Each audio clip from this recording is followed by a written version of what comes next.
cannot try to play with them. True. Because of the truth is, everybody can see it, that France is the team right now in this tournament who has to be beaten to win the World Cup.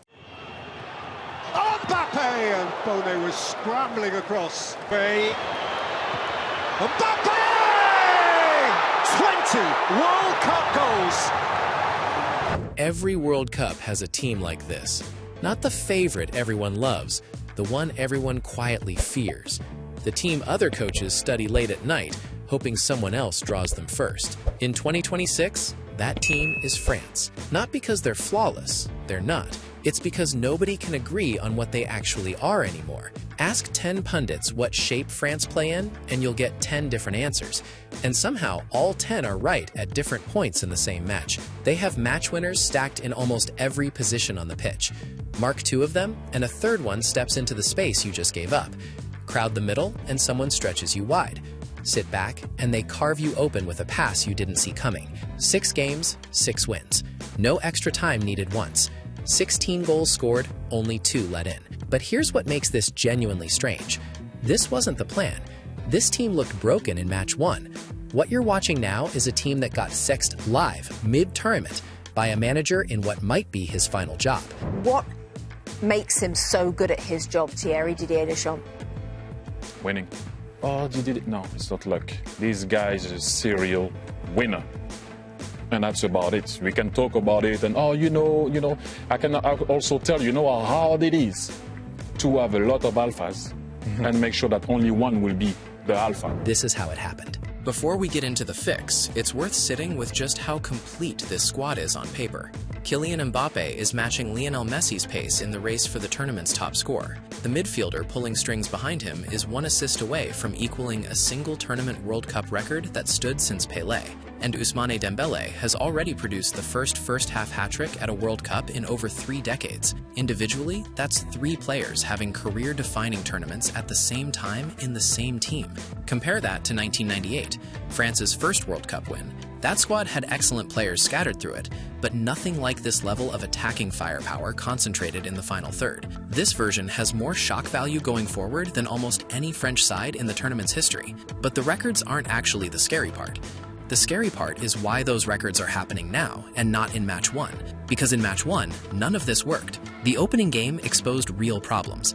The pressing structure was broken, the attacking players kept occupying the same patches of grass instead of spreading the field. The balance between attack and defense simply wasn't there. Then, quietly, in the middle of the tournament, Didier Deschamps changed the entire machine, moved his best players into different roles, rewired how the team attacked, pressed, and defended transitions. Where do you even begin to unpack what France have just done and what France are doing at this tournament? It defies the rules that we have for international football. You're not meant to be able to just pick your best 4 attackers and to be able to tear everybody apart in such style and such fashion like this French team are doing. To understand how big that shift really was, you have to go back to the team that won it all in 2018. The 2018 France side wasn't built on one style. It was built on specialists, each with exactly one job. Hugo Lloris commanded his box. Raphael Varane brought calm and recovery speed at the back. Samuel Umtiti added the aggression next to him. N'Golo Kanté covered every blade of grass in midfield, arguably more ground than any other player at the tournament. Paul Pogba supplied the long-range passing that could spring an attack in a single ball. Benjamin Pavard, more the converted right-back, mostly just protected Pogba's side of the pitch. Antoine Griezmann connected midfield to attack. And Olivier Giroud, who didn't record a single shot on target the entire tournament, still did exactly what was asked of him: pin the center-backs, win the first header, and open the space for a 19-year-old Mbappé to sprint into. That's the detail people miss about that title. Brazil, Belgium, Argentina, Spain, Germany, every one of those squads had more raw individual talent scattered through them. France won because nobody on that team was being asked to do everything, just their one job, over and over for 7 matches. Beat Argentina 4-3, Uruguay 2-0, Belgium 1-0, Croatia 4-2 in the final, where Mbappé became the first teenager since Pelé to score in a World Cup final. Deschamps became only the 3rd man in history to win the World Cup as both a player and a head coach. And then the exact system that won him the trophy started working against him. Euro 2020 was the first real crack. France went 3-1 up on Switzerland in the round of 16. Pogba scored a screamer. Benzema added a brace. The game should have been over. Instead, Switzerland pulled one back in the 81st minute, leveled in the 90th, and won the shootout after Mbappe's decisive penalty was saved. The collapse itself wasn't the real story. The real story was Deschamps fiddling with a back three mid-match, shifting Adrien Rabiot out to left wing-back on the fly. The clarity that used to define this team simply wasn't there anymore. Winning the Nations League a few months later papered over the cracks, but the question stuck. Was Deschamps still building something, or just reshuffling the same deck and hoping? 2022 muddied things further. France reached back-to-back finals while missing half their spine. Pogba and Kanté injured before a ball was kicked. Benzema withdrawn on the eve of the tournament. Lucas Hernandez injured in the opener. Deschamps improvised, dropping Griezmann into a deeper role, and it worked. Past Poland, England, and Morocco. Then Argentina happened. 70 minutes of France barely getting out of their own half. No shots in the first half at all. Giroud and Dembélé were both substituted at halftime, before Mbappé refused to let the match end quietly, scoring a hat-trick, only the second ever in a World Cup final, to drag it to 3-3 after extra time. France lost on penalties. Having scored, Mbappé steps up first. And Mbappé!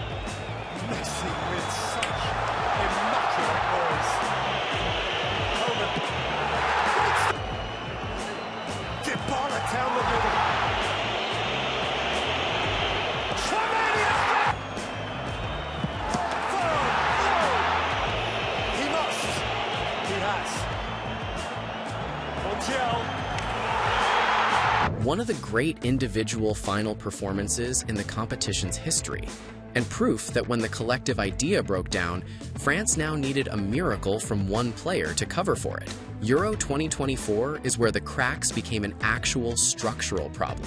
A 1-0 win over Austria came off an own goal, a scoreless draw with the Netherlands, a 1-1 with Poland decided by an Mbappé penalty, a 1-0 over Belgium, another own goal, a penalty shootout win over Portugal after 120 scoreless minutes. By the semi-final, no French outfield player had scored from open play the entire tournament. Every single goal to that point had come from an opponent's error or a penalty. Deschamps himself admitted afterward that the team needed a sharper edge going forward. The backline was still elite, 1 goal conceded in 5 matches.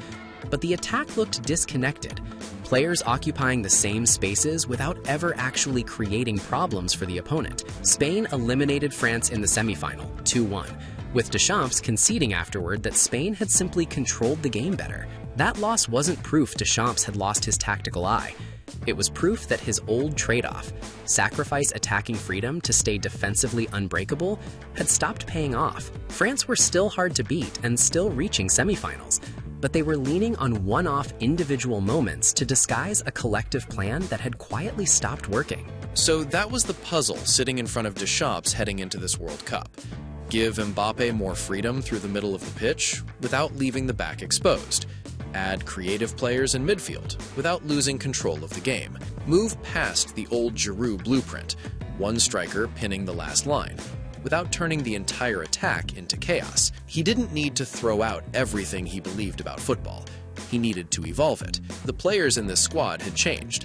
The way the game itself had changed. And the formula that won in 2018 wasn't quite enough to win in 2026. The way Deschamps actually solved it is the interesting part. And it didn't involve some brand new formation nobody had seen before.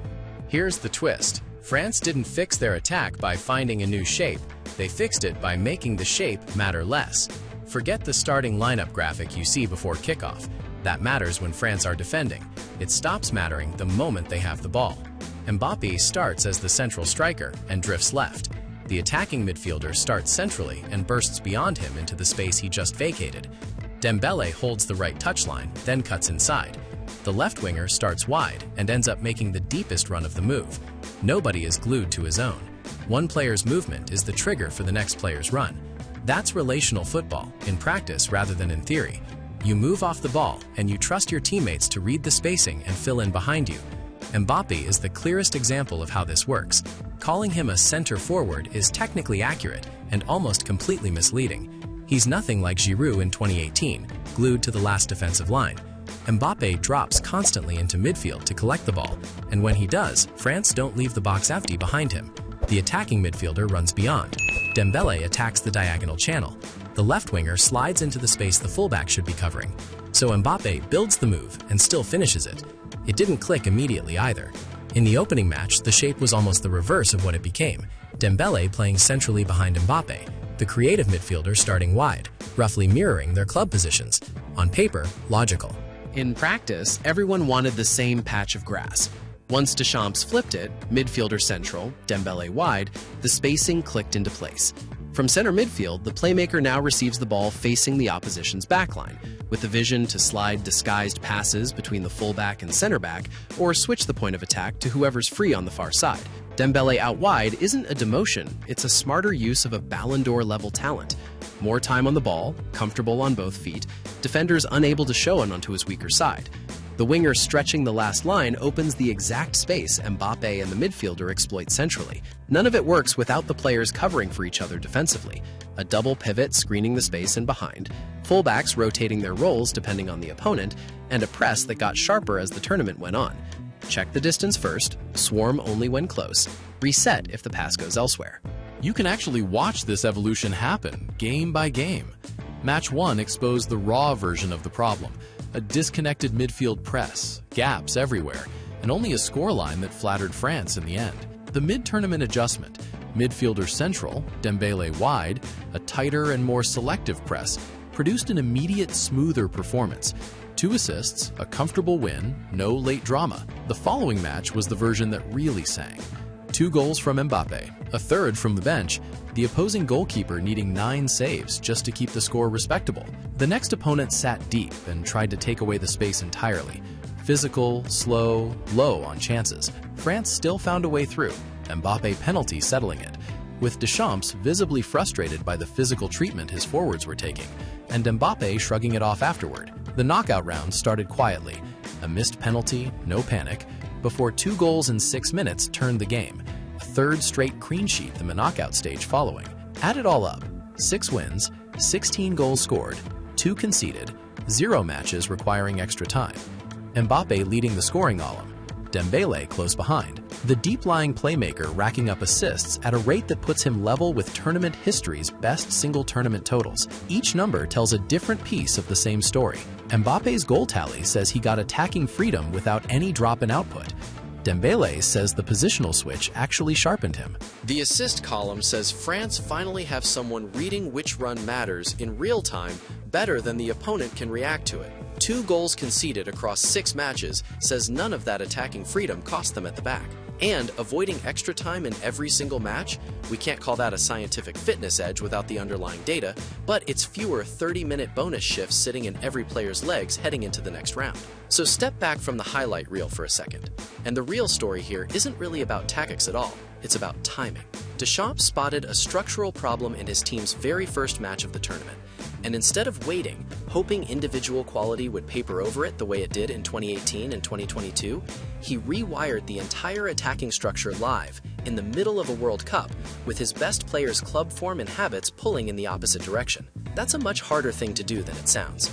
Most international coaches get 1 real training camp and a handful of matches to fix anything.